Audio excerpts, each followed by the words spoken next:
بسم الله الرحمن الرحيم. بسم الله الرحمن الرحيم. شهر كريم قد أطل، شهر الصيام والعمل. أبشر إذا ما الشهر حل، شهر الرجاء والأمل.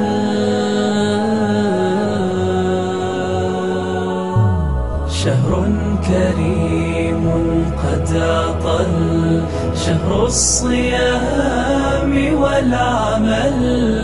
أبشر إذا ما الشهر حل، شهر الرجاء والأمل. السلام عليكم ورحمة الله وبركاته. إن الحمد لله نحمده ونستعينه ونستغفره، ونعوذ بالله من شرور أنفسنا ومن سيئات أعمالنا. من يهده الله فلا مضل له، ومن يضلل فلا هادي له. وأشهد أن لا إله إلا الله وحده لا شريك له، وأشهد أن محمدا عبده ورسوله. فإن خير الحديث كتاب الله، وخير الهدي هدي محمد صلى الله عليه وسلم. وشر الأمور محدثاتها، وكل محدثة بدعة، وكل بدعة ضلالة، وكل ضلالة في النار. إخوة الإيمان، بعدكم حمد Mwenyezi Mungu Subhanahu wa Ta'ala na kumtakia rehma Mtume Muhammad sallallahu alaihi wasallam. Tuko kwenye aya iyyaka na'budu katika suratul Fatiha, baada bismillahir rahmanir rahim, alhamdulillahi rabbil alamin, arrahmanir rahim, maliki yawmiddin. Iyyaka na'budu. Tuangalie iyyaka na'budu, jinsi wanavyuoni wa tafsiri walivyotutafsiria neno hili na msingi wa ibada na maana ya hii aya na mzunguko wa wanavyuoni kwenye kulitafsiri neno hili. Iyyaka na'budu, kwa maana peke yako tunakuabudu,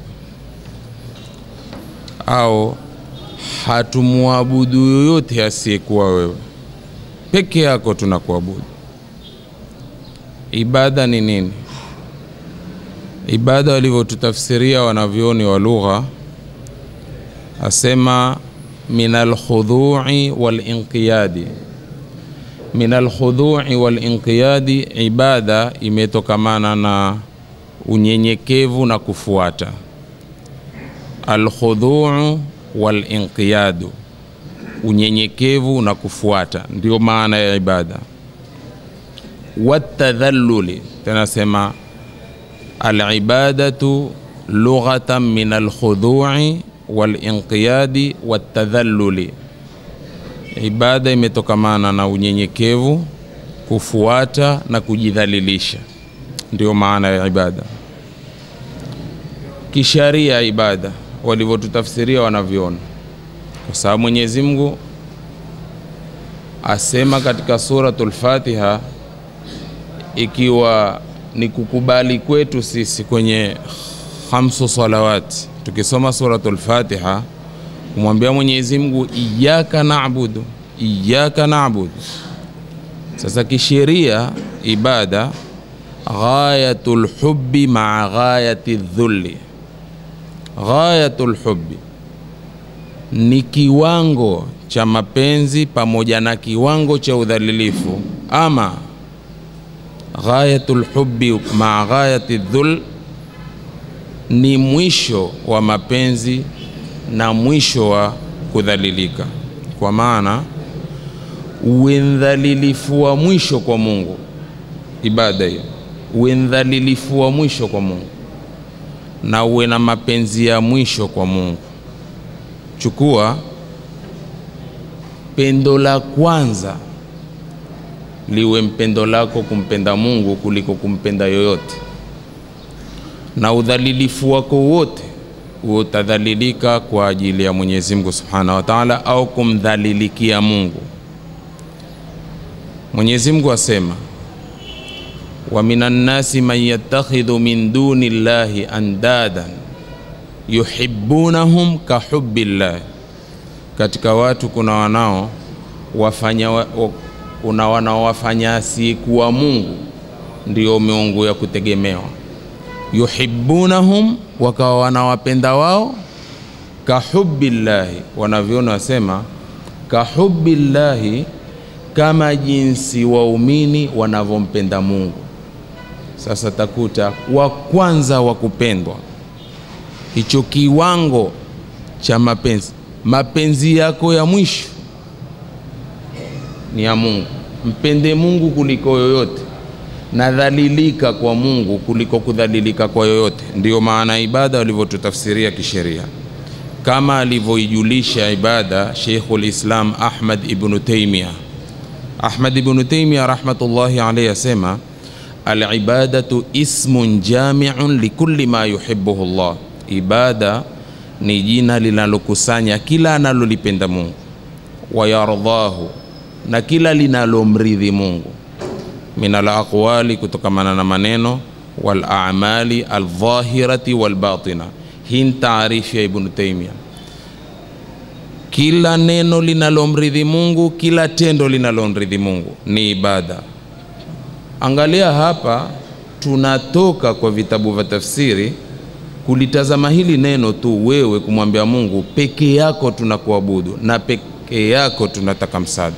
Lakini takei peke yako tunakuabudu, peke yako tunakuabudu, kwa maana twakuswalia tu kwa ibada ya swala tu peke yake ndio ibada. Ndio hapa tukaleta taarifu ambao ni shamil, taarifu iliyoenea kila neno linalomridhi Mungu. Twende kwenye neno linalomridhi Mungu. Ya ayyuhalladhina amanu taqullaha wa qulu qawlan sadida, enyi mlioamini nchini Mungu muzungumze maneno mazuri. Hayo maneno mazuri yatamridhi Mungu. Ukizungumza maneno mazuri tayari wafanya ibada. Angalia, kwa sababu ukisema maneno mazuri, natija ya kule kufanya maneno mazuri, aya ikabainisha yuslih lakum a'malakum, atawatengezea mambo yenu, wa yaghfir lakum dhunubakum, atawasamehe dhambi zenu, wa man yuti'i llaha wa rasulahu faqad faza fawzan 'azima. Kwenye aya nyingine, waqulu linnasi husna, waqulu linnasi husna, semeni kuambia watu maneno mazuri. Kwa nini? Ukisema kuambia watu maneno mazuri tayari wafanya ibada. Yaqulu Rasulul Mustafa sallallahu alayhi wasallam, man kana yu'minu billahi wal yawmil akhir falyaqul khairan au liyasmut. Yoyote anayemwamini Mungu na kuamini siku ya mwisho, anapozungumza anene maneno mazuri, maneno ya khairi. Ama kama hana la kunena, nyamaze. Kwa sababu kama huna la kunena, ukitonyamaza itakuwa mporojo, itakuwa kusengenya watu, itakuwa kusema watu. Ndivyo namna tunavopotea maboya ama tunapopotea mahesabu.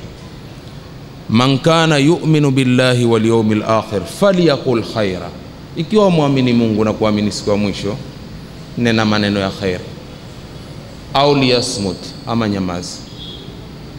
Angalia, ukinyamaza utasalimika. An-nutqu khairun, Waarabu watuambia an-nutqu khairun, ukiamua kunena khairi. Lakini ikiwa huna la kunena, wasukutu salama, kunyamaza kupata salama. Huna la kunena, nyamaza. Ukikamua taka kunena na hula la kunena, ndipo pale ungia hapo kwenye madhambi. Mara tanena fulani, mara tanena fulani, mara tanena fulani. Wallahu yaqul wa qulu linnasi husna. Na ukisimama hapo umeingia kwenye iyyaka na'budu, na vitendo ni hivyo hivyo. Kwa hivyo wanavyoona wasema, famana al-ibadati wasi'un, maana ibada mpana sana. Tukilichukua ibada maana kuswali tu peke yake, bado tumeponyokwa na mengi sana. Lidhalika, kwa sababu hiyo wanavyoona wasema, wajaba ala man arada an-najata minan nar, imepasa na imewajibika kwa yule mwenye kutaka kuokoka na moto, wa dukhul aljannati, na kuingia peponi, an yafhama maanaha, ni afahamu maana yake. Subhanallah, maneno haya pia naona mazito katika kwenda kuwagundua kwangu. Yoyote mwenye kutaka kuokoka na moto na kuingia peponi ni afahamu maana yake. Maana gani? Maana ya ibada. Kwa nini? Liyuwahidaha jami'aha lillahi ta'ala, ili apate kupwekesha ibada zote kwa ajili ya Mungu.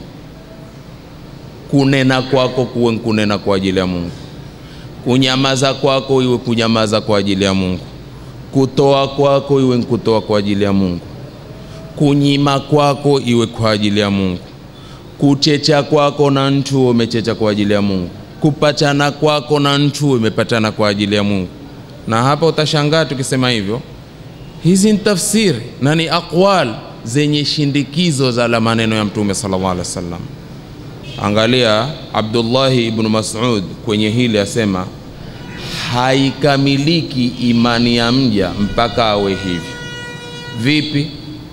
Afanyalo afanye kwa ajili ya Mungu, kwa sababu ufanyalo kifanya kwa ajili ya Mungu, wewe uko kwenye mfumo wa ibada. Kwa hivyo kunena kwako iwe ni ibada, kunyamaza kwako iwe ni ibada, kutoa kwako iwe ni ibada, harakati zako ziwe za ibada. Ndio mfumo wa maisha wa mwanadamu. Masaa 24 harakati zake zote ziko katika ibada.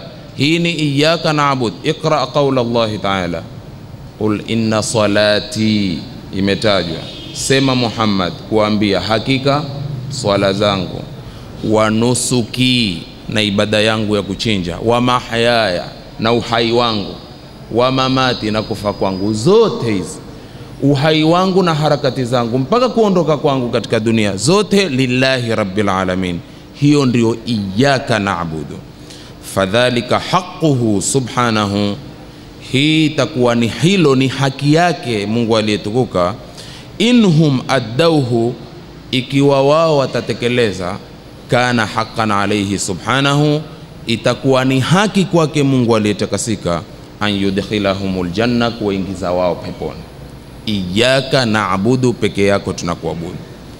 Ikhwatal iman, ibada wanavyoni wa tafsiri kisha kasema, ta'ti al-ibadatu bimaana at-tanassuki wa ta'alluhi. Angalia sasa ibada walivyoitafsiri wanavyoni kwenye maana ambao zote tutazitazama zarudi kwenye uhakika wa ibada. Ta'ti al-ibadatu bimaana at-tanassuki wa ta'alluhi, ibada inakuja kwa maana at-tanassuk wa ta'alluh. At-tanassuk pia ni ibada, lakini ibada at-tanassuk karibu ni an-nusuk. Nusuk ni ibada ya kuchinja, na nusuk inakuwa kwenye ibada zote zinazofungamana na hija.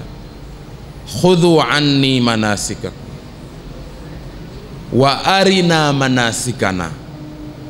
Sasa hapa katafsiri inakuja kwa maana nusuk wa ta'alluhi. At-ta'alluhi ni tamko linalosimama kwa maana ya Mungu, ilahi, mola. Kumfanya mola, kumfanya mola pekee, asomwana, asomke, asomshirika. Qul huwa Allahu ahad, Allahu samad, lam yalid wa lam yulad wa lam yakul lahu kufuwan ahad. Watati al-ibada, huja ibada, wa yuradu biha at-ta'a wal inqiyadu al-mutlaq. Pia ibada inakuja kwa maana ya utiifu. Umeona? Kutii, ukaambiwa waabudu wewe. Umeona umbali wa Qur'ani tukufu? Kutii kwako ukawatafsiriwa waabudu, na wewe muono wako kwenye kuabudu nkusujudu, nkuswali, nkufunga kama hivi tulivyofunga, nkusafiri kwenda hija, mengineyo katika yale mambo ambao ndiyo zoeo kali kwetu sisi tunaoona kwamba kwa ni ibada. Angalia, kutii kumetafsiriwa na waweza kutafsiriwa kwamba kwa waabudu. Vipi? Yaqulu Allahu ta'ala 60 suratu Yasin, alam ahad ilaykum ya bani adama, je sikuahidi nyinyi enyi wanadamu, alla ta'budu shaitana, kwamba msimwabudu shaitan. Alla ta'budu shaitana, kwamba msimwabudu shaitan. Innahu lakum aduwwun mubin, yeye shetani kwenu ni adui aliyowazi. Sikuwapa ahadi hiyo kwamba msimwabudu. Angalia nasi mantuki yake imetemka ibada, lakini kwenye mafhumu yake, au sivyo? Siko mantuq wal mafhum. Mantuqun nas alla ta'budu shaitan, ibada. Je, wewe utachukua ni ibada kumsujudia shetani? Mafhumu nas, si ibada kwa kusujudu. Fa ibadatu shaitanu huwa ta'atuhu, fal ibadatu huna imekuja kwa maana ya kutii. Tayib, ndipo pale ilipokuja hadithi moja kustaajabu, asema hawa mawanavioni na hawa wacha Mungu sisi hatuwaabudu. Sisi hatuwaabudu. Jawabu waliulizwa, hawawaamrishi mukafuata maamrisho yao kinyume na alivyoamrisha Mungu? Ndio. Hawawakatazi kwa kutaka kwao kinyume na makatazo ya Mungu? Ndio. Hawawahalalishi alichokiharamisha Mungu? Hawawaharamishi alichokihalalisha Mungu? Naam. Haki ya kuhalalisha na kuharamisha iko kwa nani? Mwaonaje tulichowapa nyinyi katika ruzuku mukakifanya ni halali na haramu kiwenyewe, Mungu kawaadhinisha ama mwambandika Mungu urongo? Sasa kama yote mwayafanya, huko ndiko kuabudu kwenu, mwaabudu wao. Kwa hivyo, kwa sababu muko sam'an wa ta'a, kuwa makini sana ndugu yangu, ya kwamba akiwa mwanadamu hukuamrisha kwa alitakalo na hulifanya, hukukataza kwa alitakalo wakatazika, bila ya kipimo cha sharia kwamba aliloniamrisha ni amri ya Mungu ama nkatazo lake, alilonikataza nkatazo la Mungu ama ni yeye mwenyewe. Ameniamrisha hafai kuvundwa taandama tu, umemwabudu, ni ibada, na takuwa umetoka kwenye iyyaka na'budu, kwa sababu iyyaka na'budu imekusanya pande zote. Utiifu uwe usitii kumtii yoyote. Amri ikhwatal iman, huwezi kufikia kiwango hata kwa mzazi wako. Yaqulu Allah ta'ala, wa in jahadaka ala an tushrika bi ma laysa laka bihi ilm fala tuti'uhuma. Shuf, musiwati ina maana gani? Ukimtii umemwabudu mama, kwa sababu amekuamrisha kinyume na maamrisho ya Mungu, na utakuwa umetoka kwenye iyyaka na'budu. Wa ta'ti al-ibadatu, pia ibada inakuja bimaana ta'ati fi ma'siyati Allahi azza wa jalla. Ona iyyaka na'budu namna ilivyozungushwa na wanavyone, inakuja ibada kwa maana ya kutii katika kumwasi Mungu, kumtii mtu katika kumwasi Mungu, biduni istihlali li ma'siyah, bila ya kuhalalisha maasiya. Sikiliza hapa pana undani, pengine tapiga mifano au pengine taangalia kama itapigika mfano ama haipigiki mfano, kutokana na ufahamu wetu sisi. Mfano, ka an yuzayyina lahu shaitanu zina, kama shetani akampambia mtu zina, au sivyo? Shetani aweza kukupambia zina, ukaona kuzini kwako tamu kuliko kukaa na mwanamke wa ndoa. Fayuti'uhu, akamtii shetani. Au ya'murahu sayyiduhu, ama bosi wako akakuamrisha bishurbil khamri, kunwa ntindi. Fayuti'uhu, akamtii. Bosi wako akakuamrisha kunwa tembo, ukanwa, si umemtii? Au ya'muruhu raisuhu, ama raisi wake akamwamrisha, raisi wako akakuamrisha bihalqi lihyati, kunyoa ndevu. Fayuti'uhu, akato.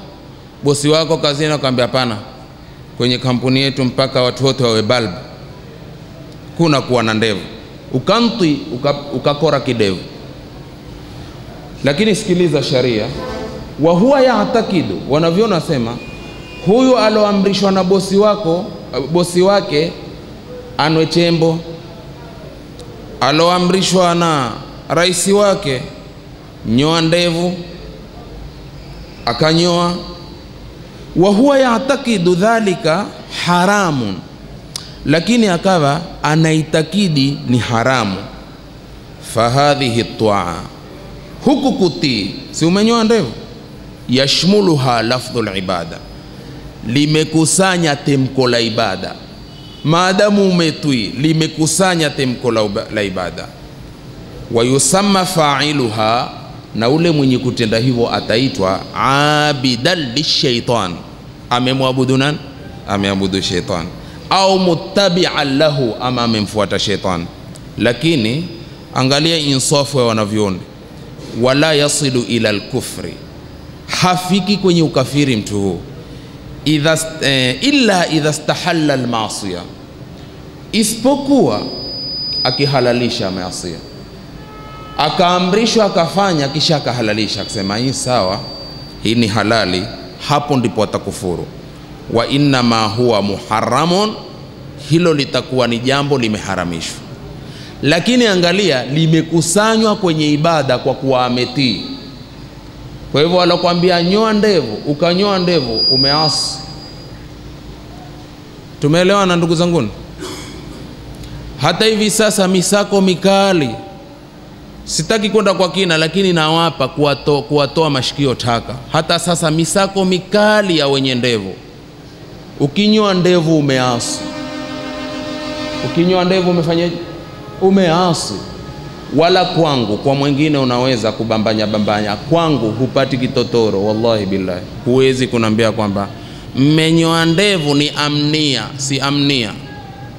Umenyoa ndevu ni uasi, kwa sababu hata ukaweko msako mkali wa kutafuta wenye ndevu, wewe mbwa kubaki na ndevu ukashikwa na msako, hapo tajua kwamba kwa wewe ndiye mwenye msimamo wa kidini, wewe ndiye mwenye iyaka naabudu.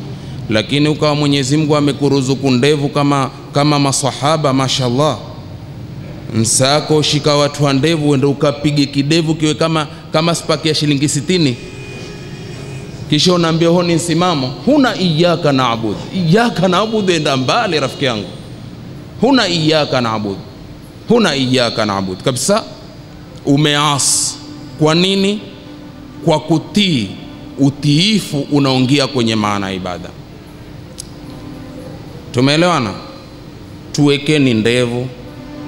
Wala mimi kutoka niseme katika mihadhara yangu, kija kwenye masala ya ndevu sijirafu, lakini hata huu makinifu wangu hamutaki. Lakini kuna wanaowachukulia rafu nyinyi katika masala ya ndevu. Mimi sijamwambia mtu ambaye amenyoa ndevu nimefananisha na mwanamke, lingaweko hilo kwa nakala la wanazuoni, lakini sisemi. Wala sisemi kwa msimamo mkali. Acha kusema nina msimamo mkali, niseme angalia, amenyoa ndevu, kidevu hung'ara kama titi la mwanamke, kwa kiasi ambapo ikiwa amelala na ana mtoto mdogo akilia usiku, akipapasa akikiona kidevu takinyonya kidevu. Sikwambii, au sivyo? Na wako ambao wanawasha hivyo. Lakini mimi nitakoingia kwenye iyaka naabudu. Kuingia kwenye iyaka naabudu, hili kama juu ya kikwetu kuokota mambo mengi, mpaka ntimbi ushikwa. Si kwamba kushika samaki peke yake. Iyaka naabudu inakusanya kila kitu. Ikiwa tunaitaka Qur'ani ilivyo, ikiwa tunataka Qur'ani kubambanya na shitaha, honi ukanda mwingine. Tayib. Ndipo Mtume sallallahu alaihi wasallam akasema kwa riwaya ya Muslim, la ta'ata li makhluqin fi ma'siyati al-khaliq, hapana taa ya kumtii makhluki kiumbe katika kumwasi muumba. Kwa nini? Inna ta'atu fil ma'rufi, taa siku zote hutuiwa mtu kwa maarufu, na maarufi ni ibada, si ibada? Angalia maneno Sheikh, maarufi ni nini? Ni ibada. Kwa hivyo twaa kwa maarufu, na maarufu ni ibada. Twaa kuntintu si kwa kuasi, kuasi huwa si ibada.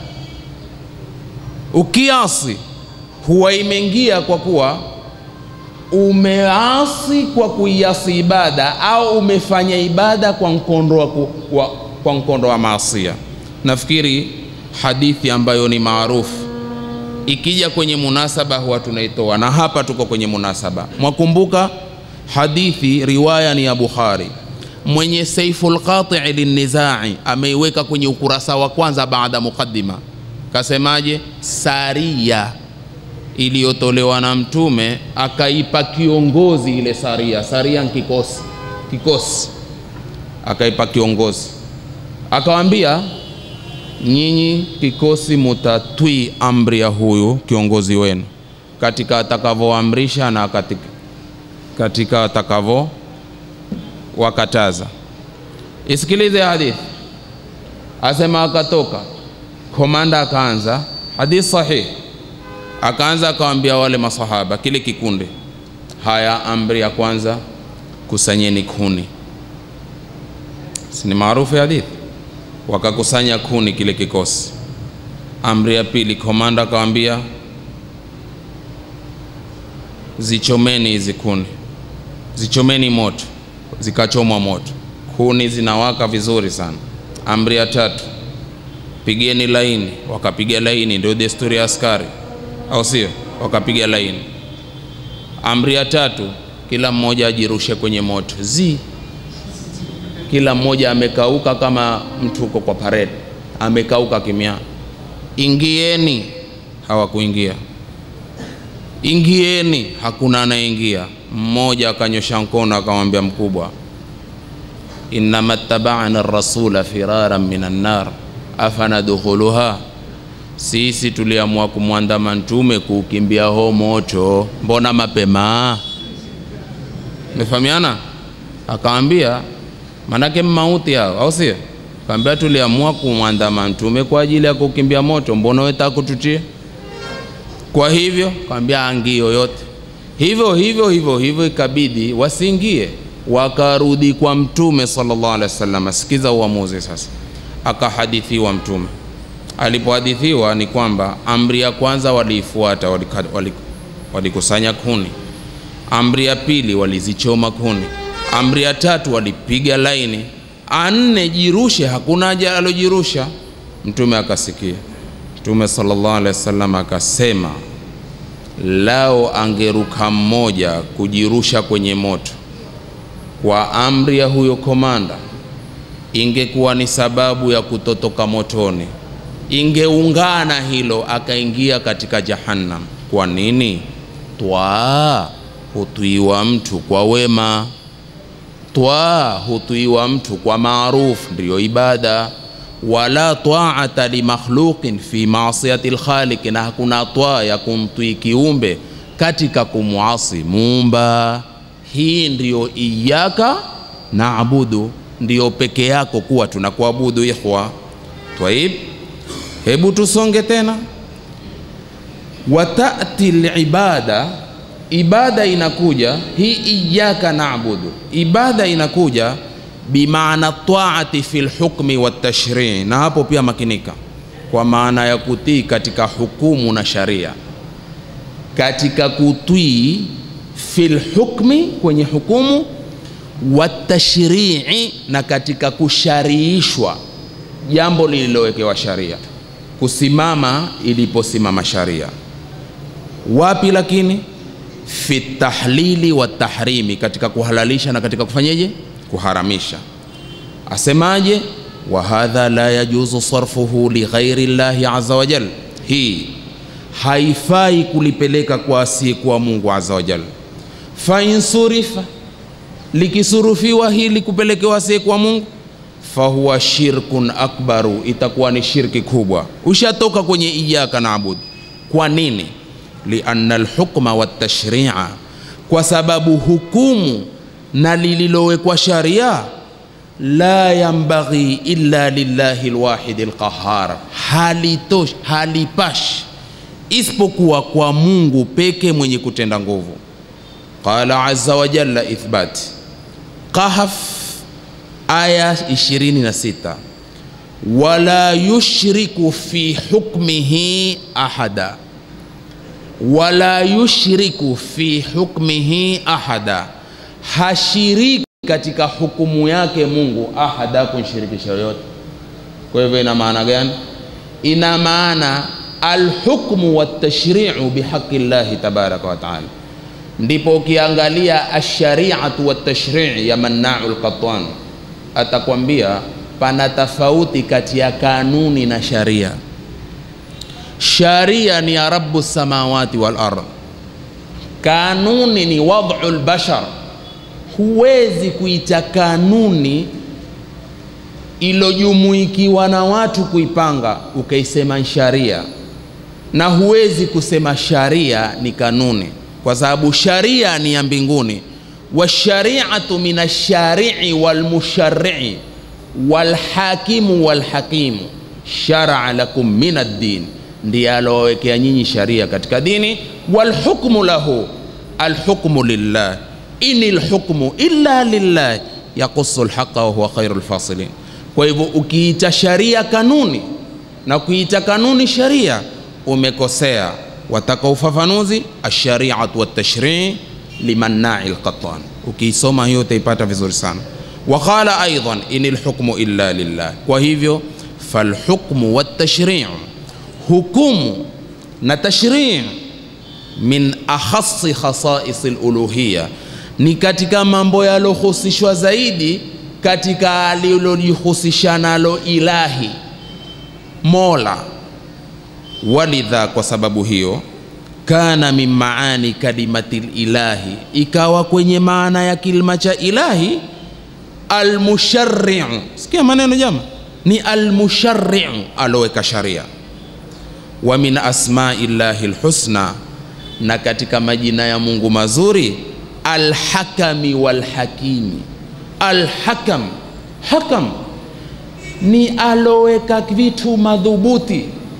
Ndipo hukmu imeitwa hukmu, imetokamana na hakama, na hakama ni hatamu, na hatamu fungia punda na farasi. Akifungwa punda ile hatamu sisi tunayoita hashopoki, ukinzuia huo umekizuia kitu chote. Ndipo na hukumu imetokamana na hakama, kwa sababu hunzuia mtu kufanya mambo. Angalia qadhi ameitwa hakimu. Kwa nini ameitwa hakimu? Anazuia watu kufanya ya haramu. Kwa kukupa hukumu huwa imekuzuia na mambo fulani.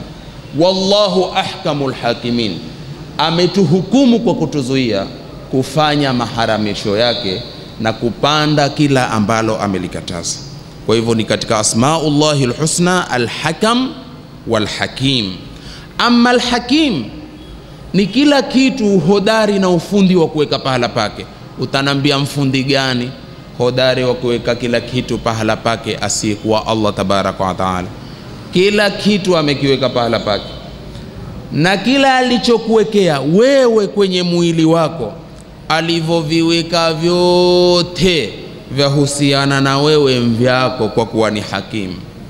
Kisichokuwa chako cha mwingine hata kikitolewa ukipewa wewe, umeazimwa tu na matatizo yako hapo hapo. Limadha? Kwa sababu alopanga ni ile sun'a Allahi alladhi atqana kulla shay, ni ufundi wa Mungu alofanya kila kitu kwa uzuri. Hilo mbele lako tu latosha. Laqad khalaqna al-insana fi ahsani taqwim, ufundi wa hali ya juu. Tayib, wa ala dhalika, na kwa juu ya hilo, fa inna man sharra'a au faradha tashri'an, yoyote mwenye kuweka sharia au akafaridhisha la sharia, wa hukman, na yoyote aloweka hukmu ghaira hukmi Allahi azza wa jalla, isiyokuwa hukmu ya Allah aliyetukuka, fakad nasaba ila nafsihi, mtu huyu amejitegemezea nafsi yake sifatan, sifa min sifati uluhiyya, katika sifa za uola, la ilaha illa Allah. Wa kana dhalika, na hilo litakuwa mithla Firauna, ni mfano wa Firauna, hina qala, wakati aliposema ma alimtu lakum min ilahin ghairi, sijui kwenu nyinyi kwamba muna ilahi asiyekuwa mimi. Hii ni suratul Qasas aya 38. Zote hizo zimezunguka kwenye kukubainishia wewe uzito wa iyyaka na'budu, uzito wa kusema peke yako tunakuabudu. Qala ta'ala, asema Mungu aliyetukuka 121 suratu Al-An'am, katika vile vigawanyo vya wahi wa Mungu. Ukiangalia hata hiyo Mannaul Qattan atakupa vigawanyo hivyo. Kuna wahyul gharizi, sijui hii wahyu khasa ambao ni ya manabii, wahi wa mashetani. Mashetani pia hupelekea na wahi. Wahi ni kule kufikishiana habari, lakini kuna wahi khas wa manabii. Hapa sikiliza aya 121 suratu Al-An'am, unaeleza ya kupelekeana habari kwa mashetani ukiwa ni wahi wao. Wa inna shayatina, na hakika mashetani, la yuhuna ila awliyaihim, hupelekeana habari, hupeleka habari kuwapelekea vipenzi vyao. Munajua kwamba mashetani pia wana vipenzi vyao. Inna ja'alna shayatina awliyaa lilladhina la yu'minun, hakika sisi tumewajalia, tumewafanya mashetani ni vipenzi vya wasiokuwa na imani, ni vipenzi vya wasiokuwa na imani. Kwa hivyo shetani ana vipenzi vyake. Sasa mtu kipenzi chake huwa akimpelekea habari, au sivyo?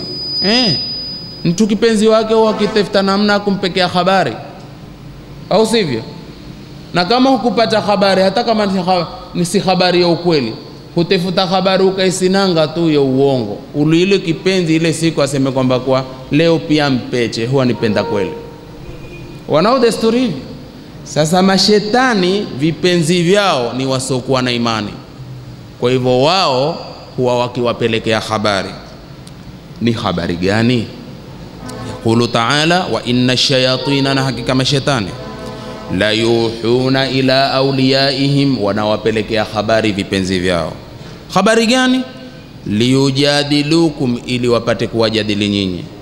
Mmoja katika mjadala wa shetani anaonsinangia kipenzi chake, aweza akamfanya mtu wa kathratu suali, tena masuala ambayo la faida tafi, masuala mengi, masuala yasiyokuwa na faida.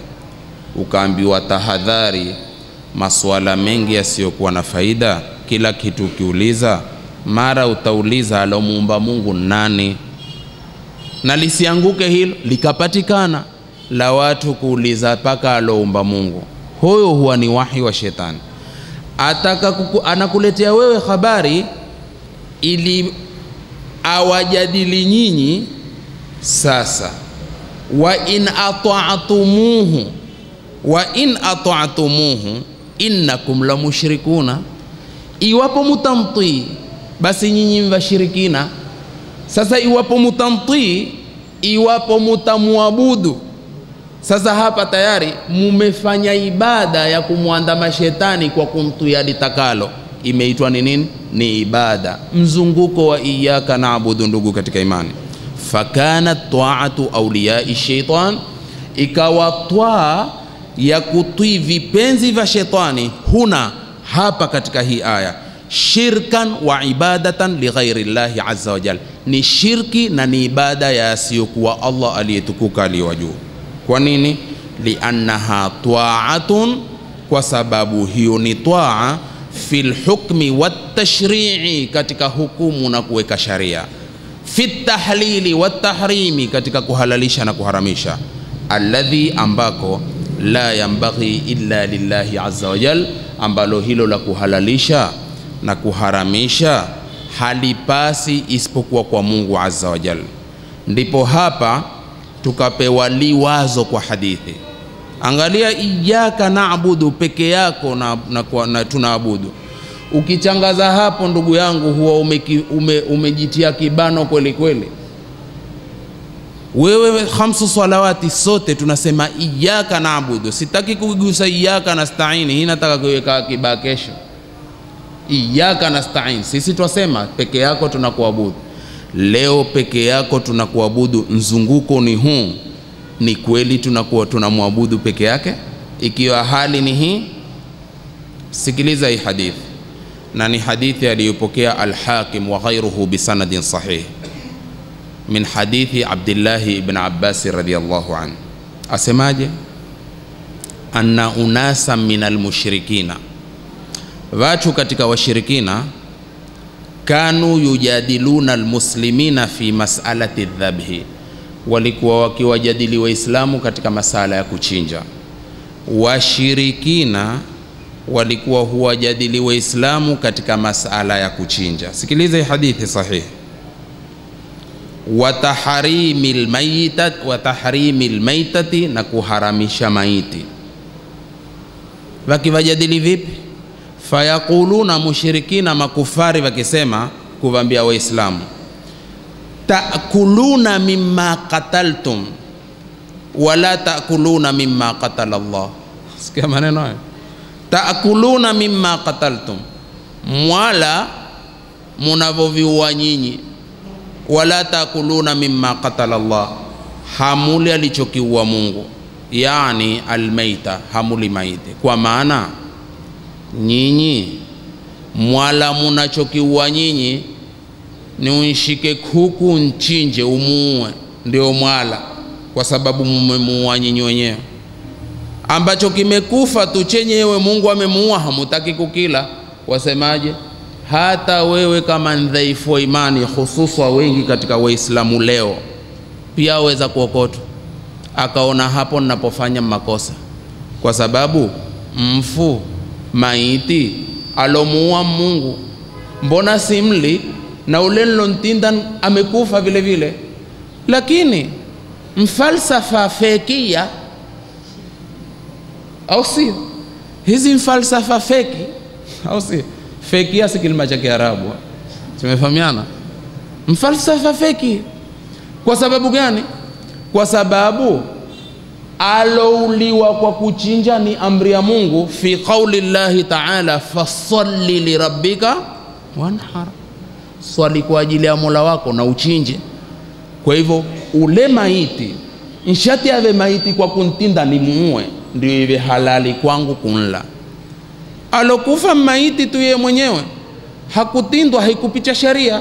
Kwa hivyo itakuwa sharia ni nilichokiua mimi kwa amri ya kuchinja, si kilichokufa mwenyewe ukasema ni Mungu amemuua. Mbona mwala munavoviua nyinyi hamuli alivoviua Mungu? Tumeelewana vizuri sana. Wakawajadili, ikateremka aya Mungu akawaambia, kuweni makini, wa ina ata'tumuhum, mukiwatii wao kwa hawa wanalolitaka, innakum la mushrikuna, nyinyi mtakuwa shirikina.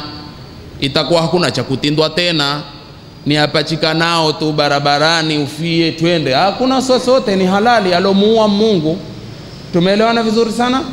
Mukiwatii mtakuwa ni washirikina, na mukiwatii mtakuwa mumemwabudu, kuabudu katika kuharamisha. Wa haqqu tahlili wa tahrimi lillahi tabaraka wa taala.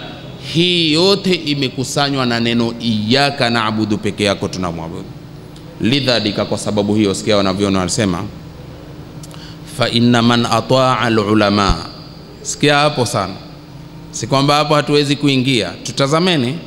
Fa inna man ata'a al-ulama, hakika mwenye kutii wanazuoni, awil umaraa, ama akatii viongozi, awil hukama, ama akawatii mahakimu, fi tahrimi ma ahalla Allahu, katika kuharamisha alichokihalalisha Mungu, au tahlili ma haramahu Allahu, ama kuhalalisha alichokiharamisha Mungu, fi fatawihim, katika fatwa zao, au qawaninihim, au katika kanuni zao, allati yahkumuna biha al-ibada, ambazo kanuni hizo wanawahukumu nazo waja.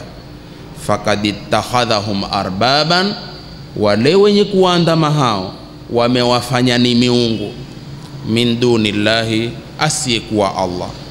Wa kana bidhalika, na mtu atakuwa kwa hilo, mushrikan ni mushrik. Wayadullu ala dhalika qaulullahi ta'ala, lajulisha hilo neno la Mungu aliyetukuka, an ahli alkitabi, kuwahusu waliopewa kitabu, alyahudu wan nasara. Madha qala Allahu ta'ala fihim, ittakhadhu ahbarahum, waliwafanya wanavyoni wao, wa ruhbanahum, na watawa wao, wacha Mungu wao, waliwafanyaje? Arbaban, ni miungu, min dunillahi, bila ya Allah, kwa kutuitu. Sasa kanuni zozote za nchi yoyote,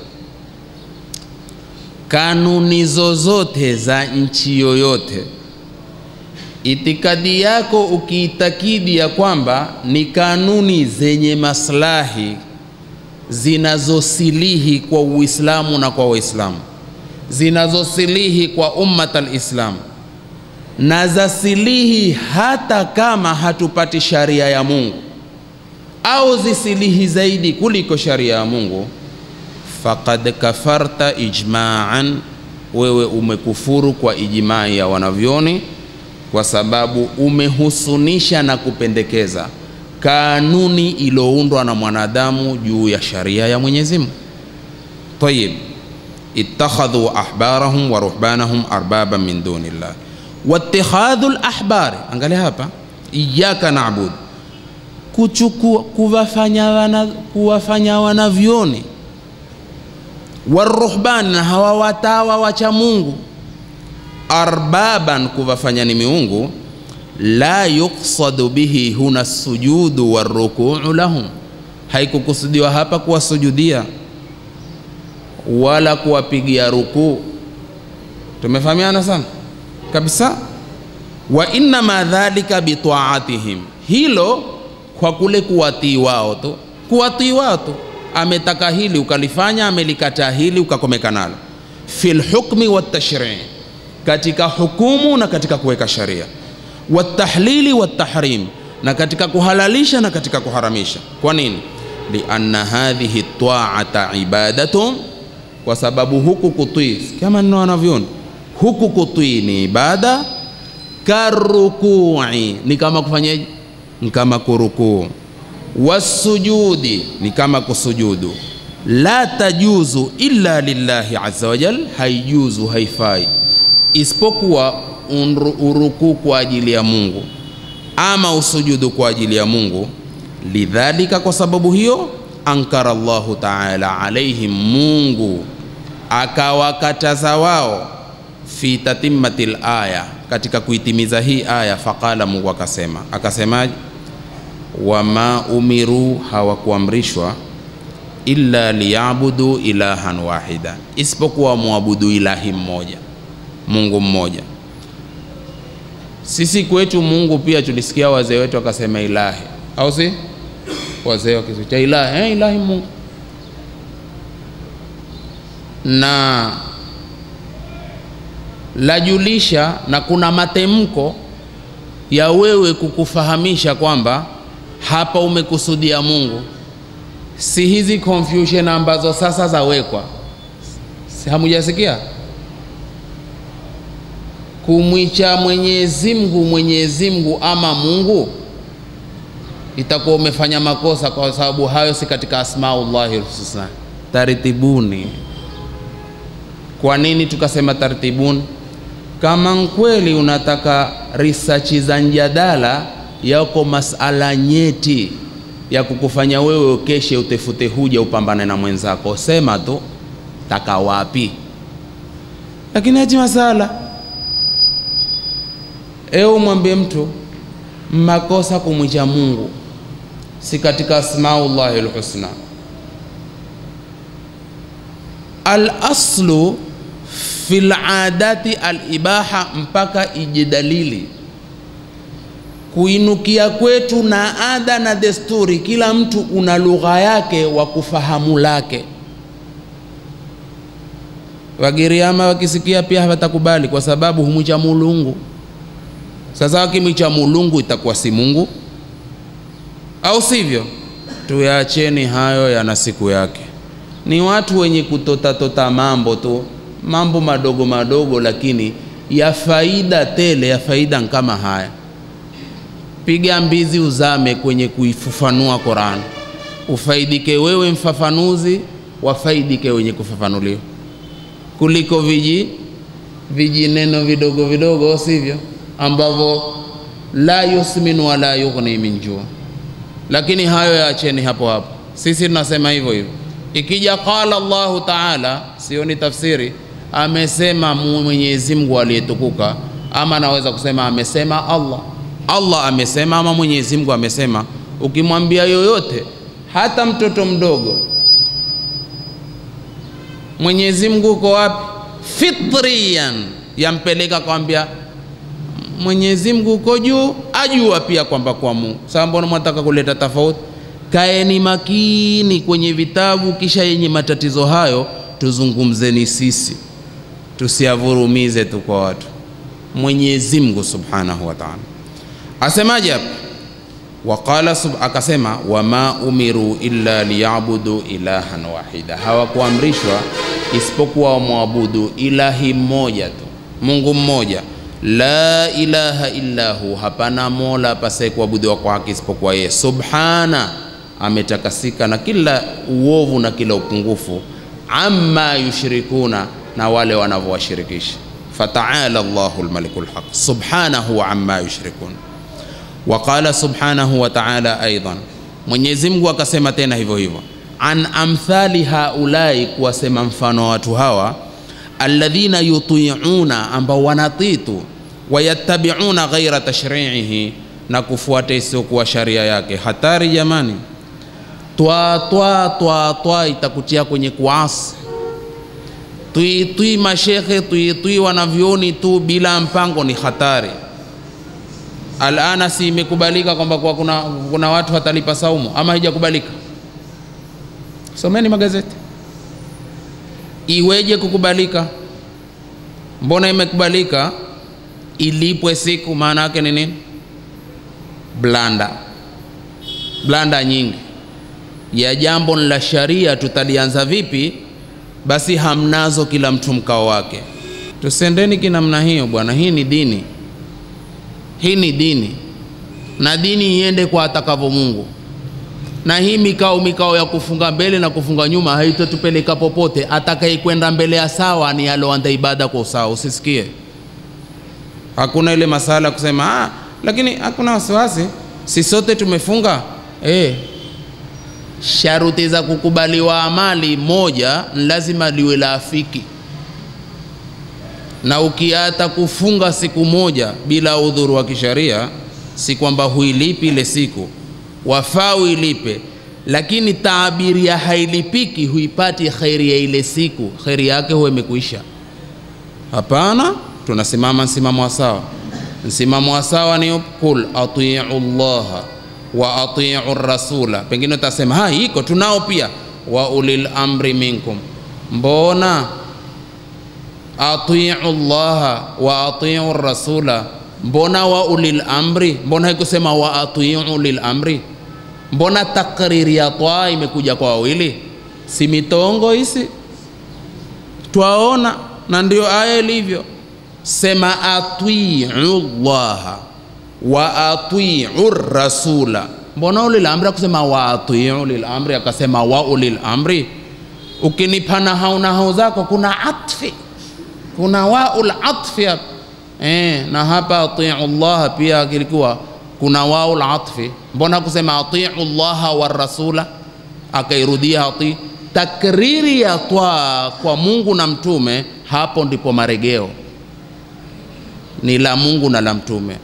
Ulil amri kwenye meza ya uchunguzi, aliloamrisha laafiki Mungu laafiki mtume.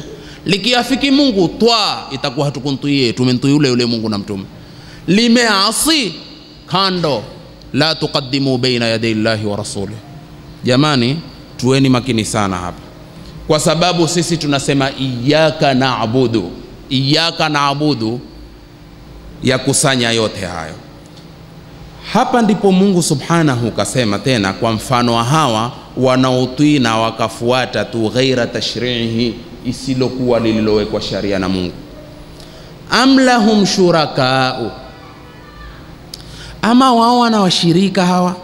shara'u lahum min ad-dini, walowawekea wao sharia katika dini, ma lam ya'dhan bihi Allah, ambalo hakuliruhusu Mungu. Walaula kalimatul fasli, lao si kilma, si neno la ufafanuzi, kwa maana si neno la ufafanuzi wa Mungu la kuwahukumu hapa, la qudhiya bainahum, wangalihukumiwa mambo yakaisha. Wa inna adh-dhalimina lahum adhabun alim, na hakika madhalimu wana adhabu kali sana. Shura aya 21. Kwa hivyo angalia hata huyu mwanachuoni nilonukuu mwisho wa kutufanyia istidlali kwa hii aya akasema haya, na tafsiria yake akasema fahdhar dhalika jayidan, kuwa na hadhari muislamu kwa hilo, tena kuwa na hadhari sana. Hadhari gani? Hadhari ya mtu amekwambia kufanya nawe ufanye bila uchunguzi. Waambiwa mpe mtu nafasi ya uhuru wako. Jamanini, mpe mtu, ipe nafasi ya uhuru wako aliokupa Mungu. Mtu akija kukutaka jambo, ipe nafasi na uhuru wa nafsi yako kuambia hebu nipe japo kwa siku moja mfikirie. Hapo kwa hapo mtu kuambia jambo, umeifanya mtumwa hata wa uungwana wako mwenyewe aliokupa Mungu.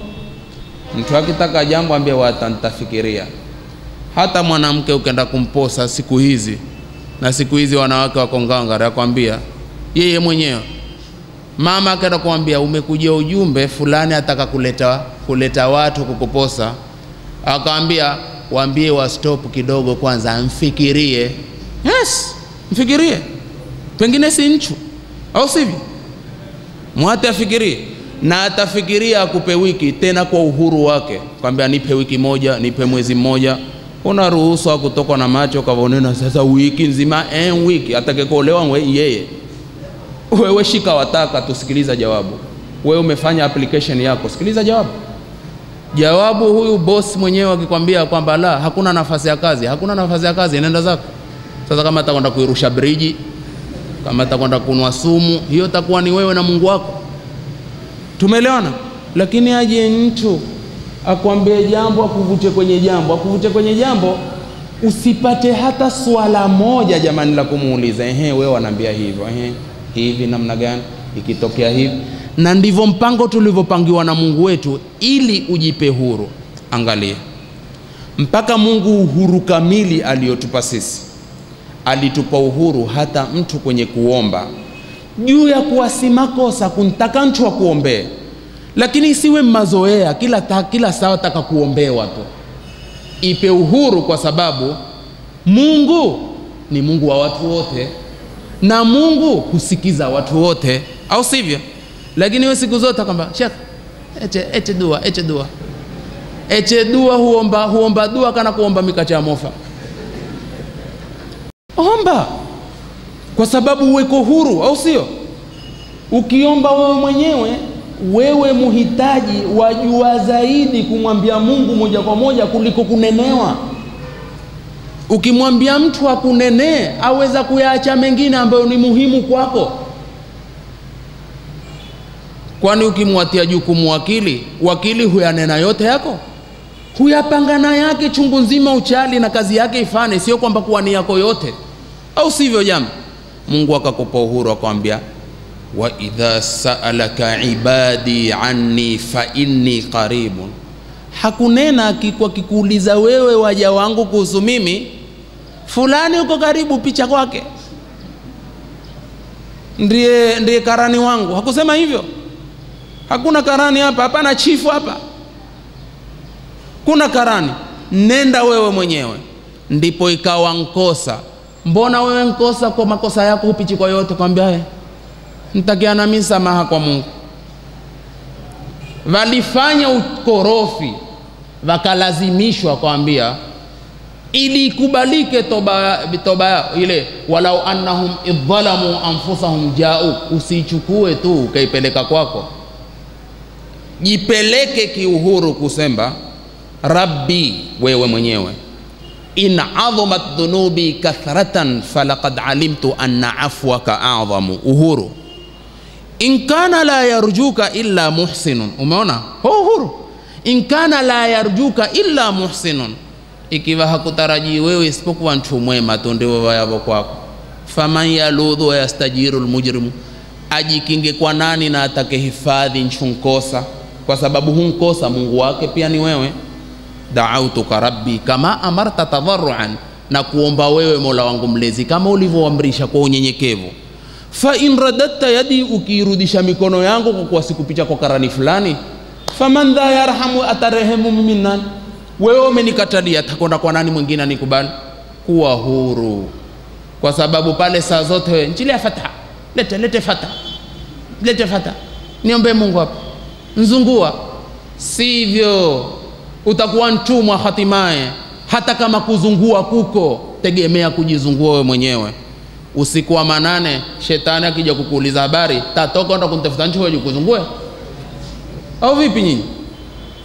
Tusendeni kimbirimifu, tuendeni kitakiwavo kwenda jamani. Mafhumu? Tayeb. Fahdhar dhalika jayidan yarhamuni Allah wa iyyaka, Mungu anirehemu mimi akurehemu na wewe. Kwa nini? Faqad halaka bisababihi kathirun min ahli zamanina, wameangamia kwa sababu hiyo wengi katika watu wa zama zetu. Iyyaka na'budu, peke yako tunakuabudu. Lidhalika yambaghi alayka, kwa hivyo inakupasha wewe, antatluba min almaunati ala alibada, utake msaada pia juu ya kuabudu. Wa jamii umurika, wa jamia umurika, na mambo yako yote. Ka anta kula inda shuru'ika lilamal, kama kusema kwako wakati unapoingia kwenye kazi, Allahumma a'inni wala haula wala quwwata illa billah, kwa sababu kwenye kazi na ibada bila msaada wa Mungu huwezi kuabudu. Ndipo Mungu akasema wasta'inu bisabri wassalati, bila subra huwezi kuswali. Kwa hivyo nitake Mungu msaada. Au asema au bilisanil hal, lisanul maqali, kwa kutemka. Lisanul hali an tush'ira qalbaka, uihisishe moyo wako, annaka muhtajun ila Allah, kwamba wewe wamuhitaji Allah subhanahu wa ta'ala. An yu'inaka ala hadha al-amal, akusaidie kwenye amali hii. Au talabil auni biha jami'an, ama kutaka msaada kwa yote.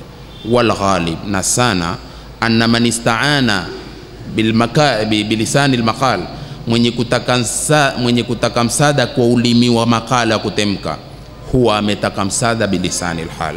Wasta'inu bisabri wassalat. Kisha Mtume akasema ihris ala ma yanfau, kuwa na pupa kwa lenye manufaa na wewe. Wasta'in billahi, kisha nitake msaada Mungu. Akaarifisha Ibn Taymiyyah, al-isti'ana talabul auni min Allah, ni kutaka msaada kwa Mungu. Wal makhluqu yutlabu minhu, kiumbe hutakiwa msaada kwake. Fi hadhihi al-umuri, kwenye mambo haya. Ma yaqdiru alayhi, yale mambo ambayo yeye anayaweza. Wal isti'anatu, na huku kutaka msaada kwenye ibada, iyyaka na'budu, tajma'u aslain, hukusanya misingi miwili. Athiqata wal i'timad alayhi, kuwa na uaminifu na kumtegemea yeye. Wa huwa haqiqatu iyyaka na'budu, na hili ndilo la uhakika kwenye iyyaka na'budu, peke yako tunakuabudu. Wa hadhani al-aslani, na misingi miwili hii. Wa huma tawakkulu wal ibadatu, ambao ni kutawakkali, kumtegemea Mungu na kuabudu. Kad dhukira fil Qur'ani, imetajwa katika Qur'ani. Fi iddati mawadhi, kwenye sehemu nyingi. Qarana bainahuma fiha, kakutanisha hadha ahaduhuma, hili kwa lingine, yani kuntegemea Mungu mbele ibada. Sikiliza aya, qala ta'ala, Mungu asema kuntolea hikaya mtume wake Shuaib. Shuaib asemaje?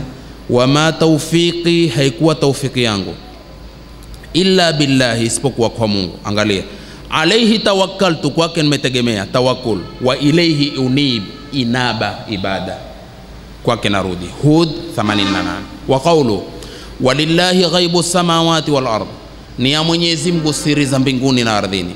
Wa ilayhi yurja'u al-amru kullu, kwake huregeshwa mambo yote. Fa'budhu, muabudu yeye. Wa tawakkal alayhi, hapa ibada ikatangulia kisha tawakkul, kule tawakkul kisha ibada. 23 Hud. Qawluhu ta'ala hikayatan 'anil mu'minin, neno la Mungu kuwatolea hikaya waumini. Rabbana, ewe Mola wetu mlezi, alayka tawakkalna, kwako wewe tunategemea. Wa ilayka anabna wa ilayka almasir. Mumtahina 4 zawana, hili likichangulia la jahili, lile likichangulia la jahili. ndio ngome mbili. Wa qawluhu Ali Imran 41 wa idha wadhkur rabbaka kathiran ibada wasabbih bil ashi wal ibkar. Mafhum? Mtaje Mungu sana, leta tasbihi usubuhi na jioni. 41 Imran. Qul huwa rabbi, sema yeye ni Mola wangu mlezi, la ilaha illa hu, hapana mola isipokuwa yeye, alayhi tawakkaltu, kwake na tawakkul, wa ilayhi matab, ibada. Ra'd 30. Na Nabii sallallahu alaihi wasallam amwambia Ibn Abbas, wa idha sta'anta, na unapotaka msaada, fasta'in billahi, ntaka msaada Mungu. Rawahu Tirmidhi wa qala hadithu hasanun sahih. Iyyaka na'budu, mwisho, peke yako tunakuabudu. Fihi al-idhanu bil ikhtisas. Wana tafsiri wanasema pana tangazo la ikhtisas, kujihusisha. Al-musamma bil hasri, ambayo inaitwa hasr. Hasri nguvu wa kitu, kama kusema wal asr innal insana lafi husr, ukafanya hasr illa alladhina amanu. Mafhum? Sasa hapa kusema al-idhanu bil ikhtisas, al-musamma bil hasri, fahuwa fi quwwa, hii ni nguvu sana. Kana kusema iyyaka na'budu ni kama kusema la na'budu illa iyyaka, kupatikana ikhtisas na hasr, hatuabudu isipokuwa wewe. Wa ta'ammal qawlahu ta'ala, wa iyaya farhabun, peke yangu niogopeni. Wa iyaya fattaqun, peke yangu niogopeni. Kaifa tajiduhu fi quwwa, utaipata vipi kinguvu? Kwa maana ay la tarhabu ghairi, musimuogope asiyekuwa mimi, wala tattaqu siwaya, wala musinche asiyekuwa mimi. Wakadhalika, basi hivyo hivyo aliposema Mungu iyyaka na'budu, peke yako tunakuabudu, huwa fi quwwa, hiyo iko kwenye nguvu. La na'budu ghairaka, hatumwabudu asiyekuwa yeye. Kwa hivyo leo tumeona neno la peke yako tunakuabudu, akipenda Mwenyezi Mungu. Kesho tutaona wa iyyaka nasta'in, ili hivyo tukusanyia suratul Fatiha. Atujalie Mwenyezi Mungu minal ladhina yastami'una alqawla fayattabi'una ahsana. Kwa tulio yazungumza, kama una swala uliza. Kwa tulio yazungumza, kama una swala uliza.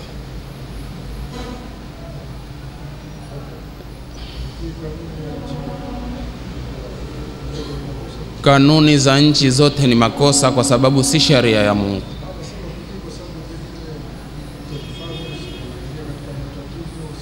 Naweza kukupa udhuru mmoja, kukupa udhuru pale tulipoambiwa na wanavyoni, ikiwa si itikadi yako kwamba hayasili, ndio iko kanuni ya nchi, tuko chini ya kanuni ya nchi, lakini si itikadi zetu kwamba kanuni ya nchi yasilihi kuliko sharia ya Mungu, hatuwi makafiri.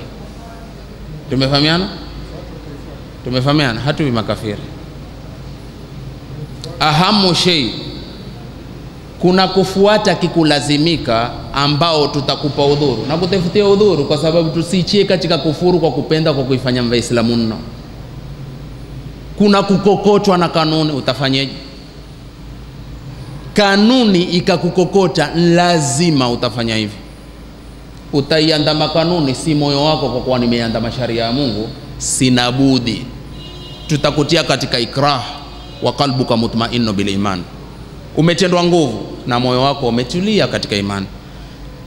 Sijui kama atatoka Muislamu 5 salawat alayhi kadhalik, achangaze wazi wazi kusilihi kanuni ya nchi yoyote juu ya sharia ya Mungu, ila awe ni mjukuu Firauna. Iko swala nyingine?